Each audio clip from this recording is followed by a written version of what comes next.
কেমন লাগলো মুখ্যমন্ত্রীকে? কেমন লাগলো মুখ্যমন্ত্রীকে? কেমন লাগলো? মুখ্যমন্ত্রীকে কেমন লাগলো? মুখ্যমন্ত্রী আমি কথা বলি, আমাকে তোমরা 2014 থেকেই দেখছো সাংসদ হিসেবে। আমি সারা জীবনই সৌজন্যের রাজনীতি করে এসেছি। এটা তো আজকে তো নতুন না। আজকে যদি লোকে বলে না দেব এখন পাল্টে গেছে, না দেব পাল্টায়নি। দেব সবসময় একটাই রাজনীতি করেছি, মানুষকে এক রাখার রাজনীতি করেছি, মানুষকে ভালোবাসা দেওয়ার রাজনীতি করেছি, এবং যেই দলেরই থাকুক না কেন, যেই সমর্থকই থাকুক না কেন, তাকে আমি সম্মান দিয়েছি। এবং আজ অবধি আমি আমার মঞ্চ থেকে কাউকে আক্রমণ করিনি, অপমান করিনি। আমি শুধু ভালোবাসার রাজনীতি করেছি, এবং সেই রাজনীতি তো আজকেও করছি। আজকে আমি নতুন তো কিছু করছি না। আজকে যখন আমাকে জয় শ্রীরাম বলা হয়েছিল এরপর যখন তাকে তো গলায় জড়িয়েছিলাম, বা আমি এমন কোনো বক্তব্য রাখিনি বা এমন কোনো কাজ করিনি 2014 থেকে 2026 অবধি যেটা আমার দলের নাম খারাপ, এবং আমার আজকে 2026-এ আমি এমন কোনো কাজ করিনি যারা আমাকে ভোট দিয়ে তাদের এটা মনে হচ্ছে না ভুল লোককে ভোটটা দিয়েছি। আমি তাদের তো হকের জন্য লড়াই করছি, আজকেও তার জন্যই এসেছি। আজকে এই একটাই প্রতিশ্রুতি নেওয়ার জন্য, এবং আমার মনে হয় মুখ্যমন্ত্রী বলেওছেন হয়তো সুন্দরদা যে ঘাটাল মাস্টার প্ল্যানের কাজটা ওনাদের যে বাজেটটা বেরোবে এইবারে, সেইখানেও ঘাটাল মাস্টার প্ল্যানের জন্য টাকা বরাদ্দ করা হবে, এবং সেই কাজটা দিল্লিতে তৃণমূলকে এক রাখতে পারলেন না, তৃণমূলকে এক রাখতে পারলেন না, 20 জনেও আপনি রয়েছেন, তৃণমূলকে এক রাখতে পারলেন না। আমি একটা কথা বলি, আমার ভালোবাসা মমতা ব্যানার্জির জন্য সারা জীবন থাকবে। কাল থেকে নতুন তৃণমূলে যাচ্ছি, আমি নতুন তৃণমূলে যাচ্ছি না। যতদিন মমতা ব্যানার্জি বেঁচে আছে, মমতা ব্যানার্জির সঙ্গে আছি, এবং ভবিষ্যতে কী হবে আমি এখন কিছু বলতে চাইছি না। তুমি যদি আজকে আমাকে জিজ্ঞেস করো, আমি দিল্লিও যদি গিয়ে থাকি বা আজকেও যদি এখানে উপস্থিত হয়ে থাকি, তৃণমূল কংগ্রেসের সাংসদ হিসাবে এসেছি। ঘাটাল লোকসভা কেন্দ্রে যারা আমাকে ভোট দিয়েছে, তারা একটা বিশ্বাসে ভোট দিয়েছে। এই সাংসদ, এই লোকটা স্বপ্ন দেখিয়েছিল ঘাটাল মাস্টার প্ল্যান করবে, এবং সেই স্বপ্নটা নিয়ে আমি সুনীলদার কাছে এসেছি, যিনি এখন মুখ্যমন্ত্রী। এবং একটা জিনিস তো আমাদের সবাইকে মানতে হবে, কে law of the land, respect to the position, respect to the chair. আজকে আমি এটা তো অবিশ্বাস করতে পারবো না কে শুভেন্দু অধিকারী আমি আমাদের রাজ্যের মুখ্যমন্ত্রী না। আমাকে তো এটা মানতে হবে, আমাকে কেন, আমাদের সবাইকে মানতে হবে।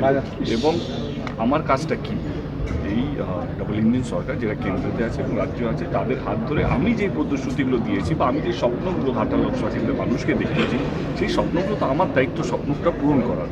এবং আমার পুরো বিশ্বাস এই রাজ্য সরকার এবং সুবিধা এবং কেন্দ্র সরকার এই যে উদ্যোগটা নিয়েছে ঘাটাল মাস্টার প্ল্যানটা, এটা কোথাও যেন যেই টার্মটা আমরা সেট করি 2029-এর আগে, আমার আজকেও কথা হলো সেই টেনিয়রের মধ্যেই শেষ করা। আপনি দিদির ভাই, আপনাকে মমতা বন্দ্যোপাধ্যায় স্নেহ করেন, যে কোনো সময় দেব করেন। আমি গতকালে একটু আগে বললাম যে যতদিন দিদি আছেন ততদিন আমি দিদি। কেমন লাগলো মুখ্যমন্ত্রীকে? কেমন লাগলো মুখ্যমন্ত্রীকে? কেমন লাগলো? মুখ্যমন্ত্রীকে কেমন লাগলো? মুখ্যমন্ত্রী? আমি কথা বলি, আমাকে তোমরা 2014 থেকেই দেখছো সাংসদ হিসেবে। আমি সারা জীবনই সৌজন্যের রাজনীতি করে এসেছি। এটা তো আজকে তো নতুন না। আজকে যদি লোকে বলে না দেব এখন পাল্টে গেছে, না দেব পাল্টায়নি। দেব সবসময় একটাই রাজনীতি করেছি, মানুষকে এক রাখার রাজনীতি করেছি, মানুষকে ভালোবাসা দেওয়ার রাজনীতি করেছি, এবং যেই দলেরই থাকুক না কেন, যেই সমর্থকই থাকুক না কেন, তাকে আমি সম্মান দিয়েছি। এবং আজ অবধি আমি আমার মঞ্চ থেকে কাউকে আক্রমণ করিনি, অপমান করিনি। আমি শুধু ভালোবাসার রাজনীতি করেছি, এবং সেই রাজনীতি তো আজকেও করছি। আজকে আমি নতুন তো কিছু করছি না। আজকে যখন আমাকে জয় শ্রীরাম বলা হয়েছিল এরপর যখন তাকে তো গলায় জড়িয়েছিলাম, বা আমি এমন কোনো বক্তব্য রাখিনি বা এমন কোনো কাজ করিনি 2014 থেকে 2026 অবধি যেটা আমার দলের নাম খারাপ, এবং আমার আজকে 2026-এ আমি এমন কোনো কাজ করিনি যারা আমাকে ভোট দিয়ে তাদের এটা মনে হচ্ছে না ভুল লোককে ভোটটা দিয়েছি। আমি তাদের তো হকের জন্য লড়াই করছি, আজকেও তার জন্যই এসেছি। আজকে এই একটাই প্রতিশ্রুতি নেওয়ার জন্য, এবং আমার মনে হয় মুখ্যমন্ত্রী বলেওছেন হয়তো সুন্দরদা যে ঘাটাল মাস্টার প্ল্যানের কাজটা ওনাদের যে বাজেটটা বেরোবে এইবারে, সেইখানেও ঘাটাল মাস্টার প্ল্যানের জন্য টাকা বরাদ্দ করা হবে, এবং সেই কাজটা দিল্লিতে তৃণমূলকে এক রাখতে পারলেন না, তৃণমূলকে এক রাখতে পারলেন না, 20 জনেও আপনি রয়েছেন, তৃণমূলকে এক রাখতে পারলেন না। আমি একটা কথা বলি, আমার ভালোবাসা মমতা ব্যানার্জির জন্য সারা জীবন থাকবে। কাল থেকে নতুন তৃণমূলে যাচ্ছি, আমি নতুন তৃণমূলে যাচ্ছি না। যতদিন মমতা ব্যানার্জি বেঁচে আছে, মমতা ব্যানার্জির সঙ্গে আছি, এবং ভবিষ্যতে কী হবে আমি এখন কিছু বলতে চাইছি না। তুমি যদি আজকে আমাকে জিজ্ঞেস করো, আমি দিল্লিও যদি গিয়ে থাকি বা আজকেও যদি এখানে উপস্থিত হয়ে থাকি, তৃণমূল কংগ্রেসের সাংসদ হিসাবে এসেছি। ঘাটাল লোকসভা কেন্দ্রে যারা আমাকে ভোট দিয়েছে, তারা একটা বিশ্বাসে ভোট দিয়েছে। এই সাংসদ, এই লোকটা স্বপ্ন দেখিয়েছিল ঘাটাল মাস্টার প্ল্যান করবে, এবং সেই স্বপ্নটা নিয়ে আমি শুভেন্দুদার কাছে এসেছি, যিনি এখন মুখ্যমন্ত্রী। এবং একটা জিনিস তো আমাদের সবাইকে মানতে হবে, কে law of the land, respect to the position, respect to the chair. আজকে আমি এটা তো অবিশ্বাস করতে পারবো না যে শুভেন্দু অধিকারী আমি আমাদের রাজ্যের মুখ্যমন্ত্রী না। আমাকে তো এটা মানতে হবে, আমাকে কেন, আমাদের সবাইকে মানতে হবে। এবং আমার কাজটা কি, এই ডাবল ইঞ্জিন সরকার যেটা কেন্দ্রতে আছে এবং রাজ্য আছে, তাদের হাত ধরে আমি যে প্রতিশ্রুতিগুলো দিয়েছি বা আমি যে স্বপ্নগুলো ঘাটাল লোকসভা কেন্দ্রের মানুষকে দেখিয়েছি, সেই স্বপ্নগুলো তো আমার দায়িত্ব স্বপ্নটা পূরণ করার।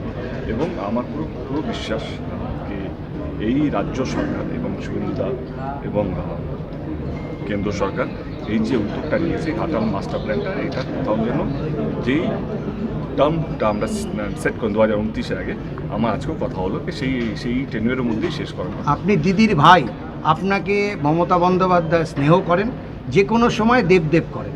আমি গতকালে একটু আগে বললাম যে যতদিন দিদি আছেন ততদিন আমি দিদি। কেমন লাগলো মুখ্যমন্ত্রীকে? কেমন লাগলো মুখ্যমন্ত্রীকে? কেমন লাগলো? মুখ্যমন্ত্রীকে কেমন লাগলো? এবার আমি কথা বলি, আমাকে তোমরা 2014 থেকেই দেখছো নাচল হিসেবে। আমি সারা জীবনই সৌজন্যের রাজনীতি করে এসেছি, এটা তো আজকে তো নতুন না। আজকে যদি লোকে বলে না দেব এখন পাল্টে গেছে, না, দেব পাল্টায়নি। দেব সবসময় একটাই রাজনীতি করেছি, মানুষকে এক রাখার রাজনীতি করেছি, মানুষকে ভালোবাসা দেওয়ার রাজনীতি করেছি। এবং যেই দলেরই থাকুক না কেন, যেই সমর্থকই থাকুক না কেন, তাকে আমি সম্মান দিয়েছি। এবং আজ অবধি আমি আমার মঞ্চ থেকে কাউকে আক্রমণ করিনি, অপমান করিনি। আমি শুধু ভালোবাসার রাজনীতি করেছি এবং সেই রাজনীতি তো আজকেও করছি। আজকে আমি নতুন তো কিছু করছি না। আজকে যখন আমাকে জয় শ্রীরাম বলা হয়েছিল এরপর যখন, তাকে তো গলায় জড়িয়েছিলাম, বা আমি এমন কোনো বক্তব্য রাখিনি বা এমন কোনো কাজ করিনি 2014 থেকে 2026 অবধি যেটা আমার দলের নাম খারাপ। এবং আমার আজকে 2026-এ আমি এমন কোনো কাজ করিনি যারা আমাকে ভোট দিয়ে তাদের এটা মনে হচ্ছে না ভুল লোককে ভোটটা দিয়েছি। আমি তাদের তো হকের জন্য লড়াই করছি, আজকেও তার জন্যই এসেছি। আজকে এই একটাই প্রতিশ্রুতি নেওয়ার জন্য। এবং আমার মনে হয় মুখ্যমন্ত্রী বলেওছেন হয়তো শুভেন্দুদা যে ঘাটাল মাস্টার প্ল্যানের কাজটা এই ওনাদের যে বাজেটটা বেরোবে এইবারে, সেইখানেও ঘাটাল মাস্টার প্ল্যানের জন্য টাকা বরাদ্দ করা হবে এবং সেই কাজটা দিল্লিতে তৃণমূলকে এক রাখতে পারলেন না, তৃণমূলকে এক রাখতে পারলেন না, 20 জনেও আপনি রয়েছেন, তৃণমূলকে এক রাখতে পারলেন না। আমি একটা কথা বলি, আমার ভালোবাসা মমতা ব্যানার্জির জন্য সারা জীবন থাকবে। কাল থেকে নতুন তৃণমূলে যাচ্ছি, আমি নতুন তৃণমূলে যাচ্ছি না। যতদিন মমতা ব্যানার্জি বেঁচে আছে, মমতা ব্যানার্জির সঙ্গে আছি। এবং ভবিষ্যতে কী হবে আমি এখন কিছু বলতে চাইছি না। তুমি যদি আজকে আমাকে জিজ্ঞেস করো, আমি দিল্লিও যদি গিয়ে থাকি বা আজকেও যদি এখানে উপস্থিত হয়ে থাকি, তৃণমূল কংগ্রেসের সাংসদ হিসাবে এসেছি। ঘাটাল লোকসভা কেন্দ্রে যারা আমাকে ভোট দিয়েছে, তারা একটা বিশ্বাসে ভোট দিয়েছে। এই সাংসদ, এই লোকটা স্বপ্ন দেখিয়েছিল ঘাটাল মাস্টার প্ল্যান করবে, এবং সেই স্বপ্নটা নিয়ে আমি শুভেন্দুদার কাছে এসেছি, যিনি এখন মুখ্যমন্ত্রী। এবং একটা জিনিস তো আমাদের সবাইকে মানতে হবে, কে law of the land, respect to the position, respect to the chair. আজকে আমি এটা তো অবিশ্বাস করতে পারবো না যে শুভেন্দু অধিকারী আমি আমাদের রাজ্যের মুখ্যমন্ত্রী না। আমাকে তো এটা মানতে হবে, আমাকে কেন, আমাদের সবাইকে মানতে হবে। এবং আমার কাজটা কি, এই ডাবল ইঞ্জিন সরকার যেটা কেন্দ্রতে আছে এবং রাজ্য আছে, তাদের হাত ধরে আমি যে প্রতিশ্রুতিগুলো দিয়েছি বা আমি যে স্বপ্নগুলো ঘাটাল লোকসভা কেন্দ্রের মানুষকে দেখিয়েছি, সেই স্বপ্নগুলো তো আমার দায়িত্ব স্বপ্নটা পূরণ করার। এবং আমার পুরো বিশ্বাস যে এই রাজ্য সরকার এবং শুভেন্দুদা এবং কেন্দ্র সরকার এই যে উদ্যোগটা নিয়েছে ঘাটাল মাস্টার প্ল্যানটা, এটা কোথাও যেন যেই টার্মটা আমরা সেট করি 2029-এর আগে, আমার আজকেও কথা হলো সেই টেনুয়ের মধ্যেই শেষ করা। আপনি দিদির ভাই, আপনাকে মমতা বন্দ্যোপাধ্যায় স্নেহ করেন, যে কোনো সময় দেবদেব করেন। আমি গতকালে একটু আগে বললাম যে যতদিন দিদি আছেন ততদিন আমি দিদি।